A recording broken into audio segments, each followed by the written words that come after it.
नमस्कार. 9:30च्या बातमीपत्रामध्ये मी ज्योती आंबेकर आपलं स्वागत करते. सुरुवातीला एक नजर ठळक बातम्यांवर. जम्मू काश्मीरच्या उरी सेक्टरमध्ये घुसखोरीचा प्रयत्न करणाऱ्या 5 दहशतवाद्यांना कंठस्नान.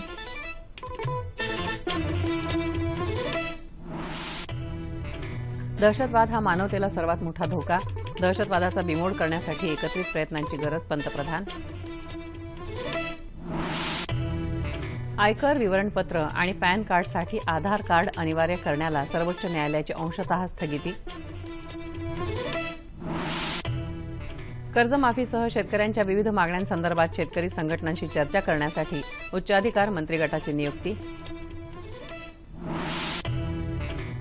ठाण्याबरोबरच मुंबई उपनगरीय क्षेत्रातील समूह विकासासाठी उच्च न्यायालयाकडून मान्यता.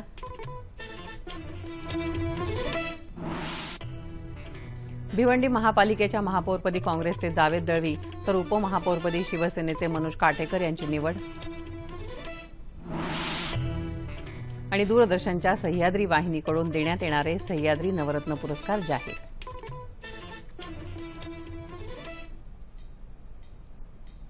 आणि आता सविस्तर वृत्त. जम्मू काश्मीरमध्ये बारामुल्ला जिल्ह्यामध्ये उरी सेक्टरमध्ये दहशतवाद्यांचा घुसखोरी करण्याचा प्रयत्न आज भारतीय लष्करानं निष्फळ ठरवला. यावेळी झालेल्या चकमकीत लष्करानं 5 दहशतवाद्यांना कंठस्नान घातलं. लष्करानं व्यापक शोधमोहीम हाती घेतली आहे. गेल्या 2 दिवसांपासून सरहद्दीवर घुसखोरीचा प्रयत्न होत असल्याचा संशय लष्कराला आल्यामुळे सीमेवर कडक बंदोबस्त ठेवण्यात आला आहे. तरीही गुरेज, माचिल, नौगाम तसंच उरी इथं वारंवार सीमेपलीकडून गोळीबार होत होता. आज उरीमध्ये घुसण्याचा प्रयत्न करणाऱ्या 5 दहशतवाद्यांना भारतीय जवानांनी कंठस्नान घातलं अशी माहिती संरक्षण खात्याच्या प्रवक्त्यानं दिली. दहशतवाद हा मानवतेला सर्वात मोठा धोका असून दहशतवादाचा नायनाट करण्यासाठी एकत्रित प्रयत्नांची गरज पंतप्रधान नरेंद्र मोदी यांनी व्यक्त केली आहे. कझाकिस्तानची राजधानी अस्ताना इथं शांघाय सहकार्य संघटनेच्या वार्षिक परिषदेमध्ये ते आज बोलत होते. दहशतवादाचा पाडाव करण्यासाठी शांघाय सहकार्य परिषद सदस्यांच्या समन्वित प्रयत्नांवर भर देतानाच सार्वभौमत्व आणि प्रादेशिक अखंडता यांना धक्का न लावता दळणवळण वाढवण्यावर भर राहिला पाहिजे असं प्रतिपादन त्यांनी केलं. शांघाय सहकार्य परिषदेचं पूर्ण सदस्यत्व भारताला मिळालं असून भारत आणि शांघाय सहकार्य संघटना यांच्या मदतीनं दहशतवाद विरोधातल्या लढ्याला बळ मिळेल असा विश्वास त्यांनी व्यक्त केला. रेडिकलाइजेशन का हो, टेररिस्ट की रिक्रूटमेंट का, उनकी ट्रेनिंग का अथवा फाइनेंसिंग का, जब तक हम सभी देश मिलकर इस दिशा में कोऑर्डिनेटेड तथा सशक्त एफर्ट्स नहीं करेंगे तब तक इन समस्याओं का समाधान असंभव है.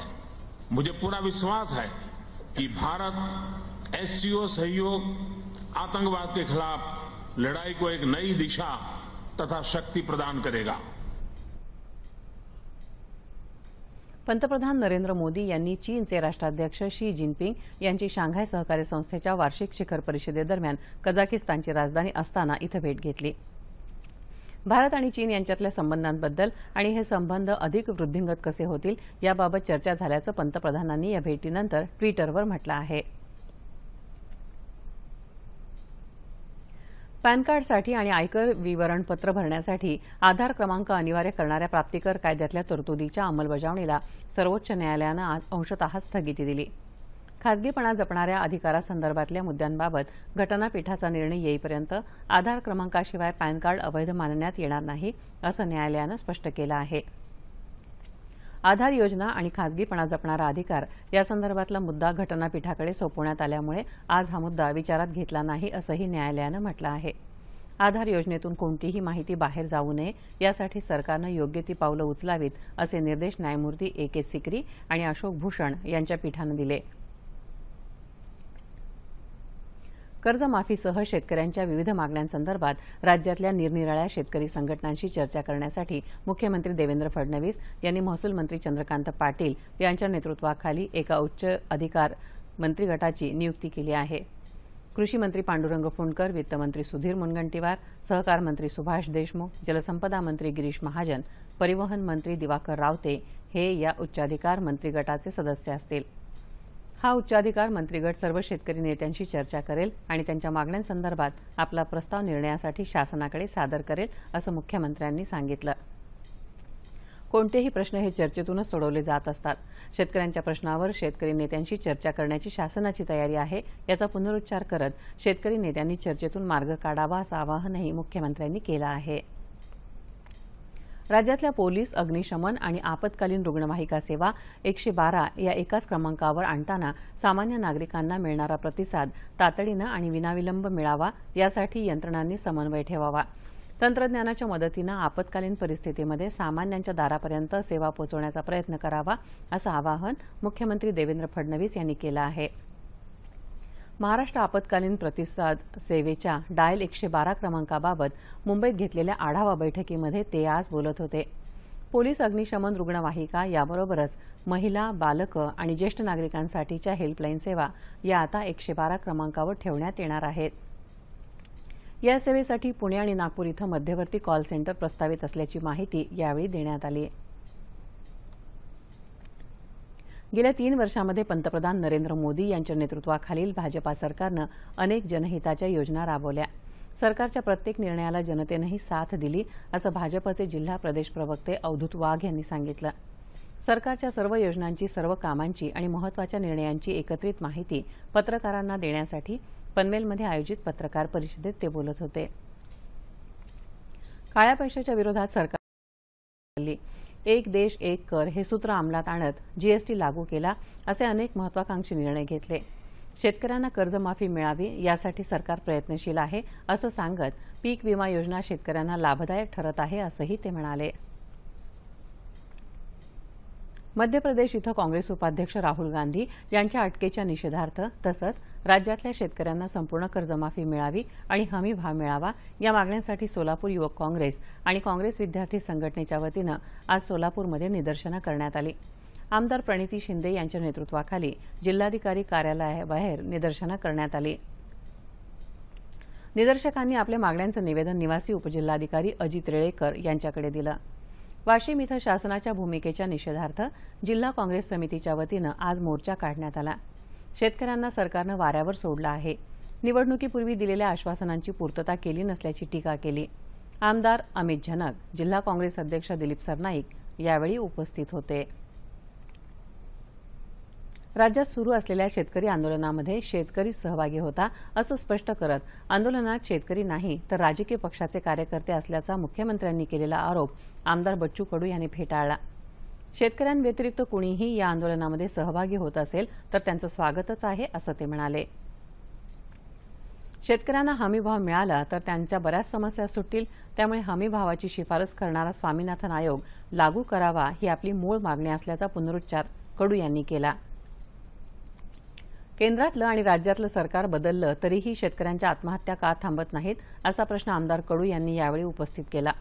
औरंगाबाद इथं आज झालेल्या एका पत्रकार परिषदेत ते बोलत होते. मैनसोर इथं झालेली घटना दुर्दैवी असून या सरकारविरोधात शेतकऱ्यांच्या मनात आक्रोश असल्याचंही ते म्हणाले. भाजपानं सत्तेवर येण्यापूर्वी उत्पादन खर्चाच्या 50% नफा हमी भाव म्हणून देण्याचं आश्वासन दिलं होतं. त्याचं काय झालं असा प्रश्न काँग्रेस नेते सचिन पायलट यांनी केला आहे. उत्तर प्रदेशात कर्जमाफी होऊ शकते, पण त्याच पक्षाचं सरकार महाराष्ट्रात असताना इथं का नाही असा सवाल करून हे सरकार सर्व स्तरावर अपयशी ठरलं आहे, हे सरकार असंवेदनशील आहे असा आरोप पायलट यांनी केला. शिवसेना डबल रोल करत असून शिवसेना केंद्रात वेगळं बोलते आणि मुंबईत वेगळं मत प्रदर्शित करते.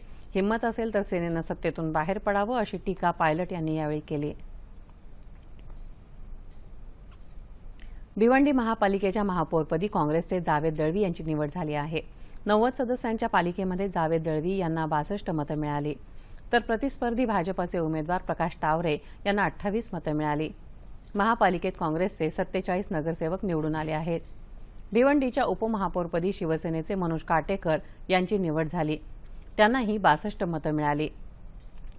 काटेकर यांच्या प्रतिस्पर्धी भाजपच्या शाहीन सिद्दीकी यांना 28 मतं मिळाली. पूर्ण बहुमत असूनही काँग्रेसनं शिवसेनेची मदत घेतली. काँग्रेस 47, शिवसेना 12 आणि 3 अशी 62 मतं महापौर आणि उपमहापौरांना मिळाली. जहाज बांधणी आणि बंदर विकास खात्याअंतर्गत केंद्र सरकारनं गेल्या 3 वर्षांमध्ये केलेली कामं तसंच आगामी वर्षात राबवण्यात येणाऱ्या योजना आणि प्रकल्प यांची माहिती राज्य मुंबई पोर्ट ट्रस्टच्या वतीनं देण्यात आली. सबका साथ सबका विकास या संमेलनाचं मुंबई पोर्ट ट्रस्टच्या वतीनं आयोजन करण्यात आलं होतं. त्यात यासंबंधी माहिती देण्यात आली. तेलवाहू टँकरसाठी स्वतंत्र मार्गिका तसंच महाराष्ट्र नाविक मंडळाच्या सहकार्यानं मुंबई पोर्ट ट्रस्ट रोरो प्रवासी सेवा सुरू करणार आहे. या कार्यक्रमाला राज्याचे गृहनिर्माण मंत्री प्रकाश मेहता उपस्थित होते. स्वच्छ भारत अभियानात प्रमुख 12 बंदरांपैकी 3रा क्रमांक मुंबई बंदराला मिळाला आहे. तसंच माल वाहतुकीनंही नवा टप्पा गाठला आहे अशी माहिती यावेळी देण्यात आली. ठाण्याबरोबरच मुंबई उपनगरीय क्षेत्रातील समूह विकासासाठी उच्च न्यायालयाकडून मान्यता प्राप्त झाली आहे. यामुळे या क्षेत्रातील इमारतींचा पुनर्विकास करता येणार आहे अशी माहिती मुख्यमंत्री देवेंद्र फडणवीस यांनी दिली. प्रस्तावित इमारतीचं चटई क्षेत्र वाढवण्यास मान्यता देण्यात आली आहे. यासंदर्भात न्यायमूर्ती मंजुला चेल्लूर आणि न्यायमूर्ती NM जामदार यांच्या खंडपीठानं आज निकाल दिला. समूह विकासाला सप्टेंबर 2014 मध्ये स्थगिती देण्यात आली होती. समूह विकासाच्या प्रक्रियेमध्ये पर्यावरणावर कोणता परिणाम होईल याचा अहवाल न्यायालयानं मागवला होता. राज्य शासनानं यासंदर्भात अहवाल सादर केल्यानंतर सामूहिक विकास प्रकल्पांमुळे पर्यावरणाला हानी पोचणार नसल्याचं स्पष्ट झालं असल्याचं मुंबई उच्च न्यायालयानं म्हटलं आहे. मुंबई उच्च न्यायालयाच्या निर्णयामुळे आता विकास कामांना वेग येऊ शकेल असं सांगून मुख्यमंत्री देवेंद्र फडणवीस यांनी या निर्णयाचं स्वागत केलं आहे. त्याचबरोबर गृहनिर्माण मंत्री प्रकाश मेहता यांनीही समाधान व्यक्त केलं आहे. क्लस्टर डेव्हलपमेंटवरची बंदी उठवण्यासंबंधी आजच आदेश पारित झालेत असं समजलंय. निश्चित काही त्याच्यातला मुद्द्याबद्दल काही सूचना आहे का हे दुपारी तपासून क्लस्टर डेव्हलपमेंटमुळे ही मुंबईची गर्दी आणि रिडेव्हलपमेंट याला एक नवीन दिशा मिळणार. मी न्यायालयाचा स्वागत करतो या निर्णयाचा. आता अधिक जोमानं रिडेव्हलपमेंटची कामं आम्ही गतीने करू शकू अशी आम्हाला एक निश्चित अशी आमची आशा आहे. दूरदर्शनच्या सह्याद्री वाहिनीच्या वतीनं देण्यात येणाऱ्या सह्याद्री नवरत्न पुरस्कारांची घोषणा मुंबई दूरदर्शनचे उपमहासंचालक शिवाजी फुलसुंदर यांनी आज केली. पुरस्काराचं यंदाचं हे 16वं वर्ष आहे. संगीत, नाटक, चित्रपट, साहित्य, शिक्षण, समाजसेवा, कला, पत्रकारिता, महिला सक्षमीकरण यासारख्या क्षेत्रामध्ये भरीव कामगिरी करणाऱ्या व्यक्तींना या पुरस्कारानं गौरवण्यात येतं. यंदा शिक्षण क्षेत्रातील शिक्षणरत्न पुरस्कार रमेश पानसे यांना, महिला सक्षमीकरणासाठी रत्न शारदा पुरस्कार बेबीताई गायकवाड यांना, नाट्य क्षेत्रातील नाट्यरत्न पुरस्कार आशालता यांना, साहित्य क्षेत्रातील साहित्यरत्न पुरस्कार रामदास भटकळ यांना, पत्रकारितेतील रत्नदर्पण पुरस्कार आदिनाथ चव्हाण यांना, समाजसेवेतील सेवारत्न पुरस्कार डॉ हरिकांत भानुशाली यांना, कला क्षेत्रातील कलारत्न पुरस्कार सुहास बहुलकर यांना, संगीत क्षेत्रातील स्वररत्न पुरस्कार आरती अंकलिकर टिकेकर यांना, चित्रपट क्षेत्रातील चित्ररत्न पुरस्कार डॉ मोहन आगाशे यांना, तर Godrej face of the year पुरस्कार आर्या आंबेकर हिला जाहीर झाला आहे. मुंबईतल्या रवींद्र नाट्य मंदिरात 15 जूनला दिमाखदार सोहळ्यात पुरस्कारांचं वितरण करण्यात येणार आहे. या कार्यक्रमाचं प्रसारण सह्याद्री वाहिनीवरून रविवारी 25 जूनला सायंकाळी 4:30 वाजता होणार आहे. देशातल्या 2,68,00,000 दिव्यांगांच्या सक्षमीकरणासाठी पंतप्रधान नरेंद्र मोदी यांनी सुगम्य भारत अभियान सुरू केलं आहे. दिव्यांगांना मदत करून मुख्य प्रवाहात आणण्यासाठी शासन प्रयत्नशील असल्याचं प्रतिपादन केंद्रीय सामाजिक न्याय राज्यमंत्री रामदास आठवले यांनी जळगाव इथं आज केलं. दिव्यांगांना सहाय्यक उपकरणांच्या वितरणाचा कार्यक्रम सागर पार्क इथल्या मैदानावर झाला. त्यावेळी उपस्थित जनसमुदायाशी आठवले यांनी संवाद साधला. जळगाव जिल्ह्यातल्या 2,301 लाभार्थ्यांना 19 प्रकारची 4,082 उपकरणं वितरित करण्यात आली. तर धुळे बाल कल्याण आणि दिव्यांग पुनर्वसन मंडळाच्या वतीनं 12 दिव्यांगांना मोटारसायकली देण्यात आल्या. या कार्यक्रमाला राज्याचे जलसंपदा मंत्री गिरीश महाजन उपस्थित होते. दिव्यांगांनी मनातून न्यूनगंड काढून टाकावा, या साहित्यांच्या मदतीनं जगणं सुसह्य होणार असल्यानं जिद्दीनं सक्षम व्हावं असं आवाहन त्यांनी केलं. यावेळी सहकार राज्यमंत्री गुलाबराव पाटील, खासदार A.T. पाटील, खासदार रक्षाताई खडसे तसंच अपंग संघाच्या मीनाक्षी निकम यांची भाषणं झाली. ब्रिटनमध्ये झालेल्या सार्वत्रिक निवडणुकीमध्ये कोणत्याही पक्षाला स्पष्ट बहुमत मिळालं नसल्यानं त्रिशंकू परिस्थिती निर्माण झाली आहे. 650 जागा असलेल्या संसदेत थेरेसा मे यांना हुजूर पक्ष सर्वाधिक जागा मिळवणारा पक्ष ठरला आहे. आपण सरकार स्थापन करणार असल्याचं स्पष्ट करून नियोजन केल्याप्रमाणेच ब्रेक्झिटविषयीची बोलणी सुरू राहतील असं त्यांनी म्हटलं आहे. तर मजूर पक्षाचे नेते जेरेमी कॉर्बॅन यांनी मे यांच्या राजीनाम्याची मागणी केली आहे. हवामान. नैऋत्य मोसमी पावसाचा प्रवास अपेक्षेप्रमाणे सुरू असून राज्यभरामध्ये मोसमी पावसाचं दमदार आगमन झाल्याचं हवामानशास्त्र विभागानं सांगितलं. त्याचबरोबर उत्तर कोकण, दक्षिण मध्य महाराष्ट्र, उत्तर मध्य महाराष्ट्र आणि मराठवाडा या भागात अनेक ठिकाणी विजांच्या कडकडाटासह पर्जन्यवृष्टी होईल असा अंदाज हवामानशास्त्र विभागानं व्यक्त केला आहे. राज्यात गेल्या 24 तासांमध्ये कोकण तसंच विदर्भाच्या काही भागात मुसळधार पाऊस झाला. येत्या 24 तासांमध्ये संपूर्ण राज्यभर मोसमी पाऊस पूर्णपणे सक्रिय होईल. कोकणात काही ठिकाणी मेघगर्जनेसह मुसळधार पावसाची शक्यता वर्तवली आहे.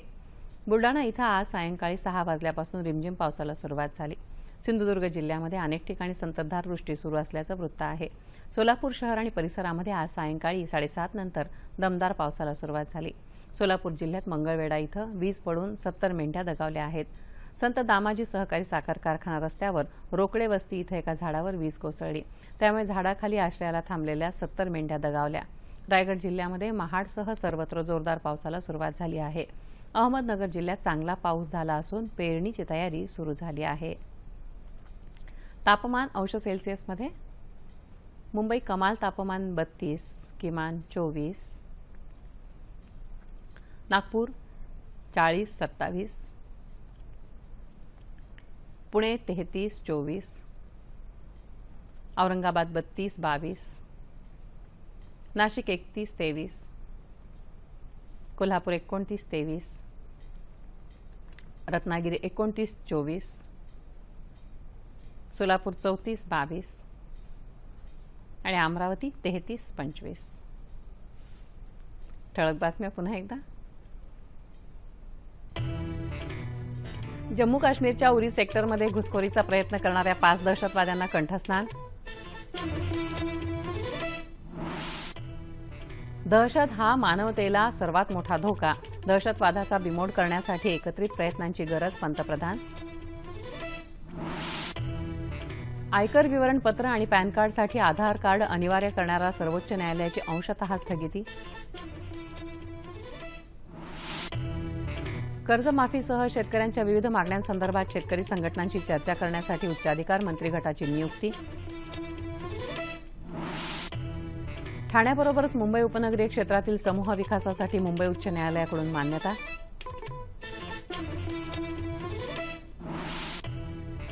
भिवंडी महानगरपालिकेच्या महापौरपदी काँग्रेसचे जावेद दळवी तर उपमहापौरपदी शिवसेनेचे मनोज काटेकर यांची निवड.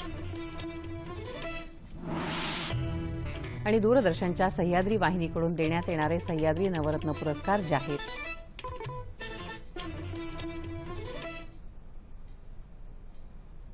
याबरोबरच हे बातमीपत्र संपलं.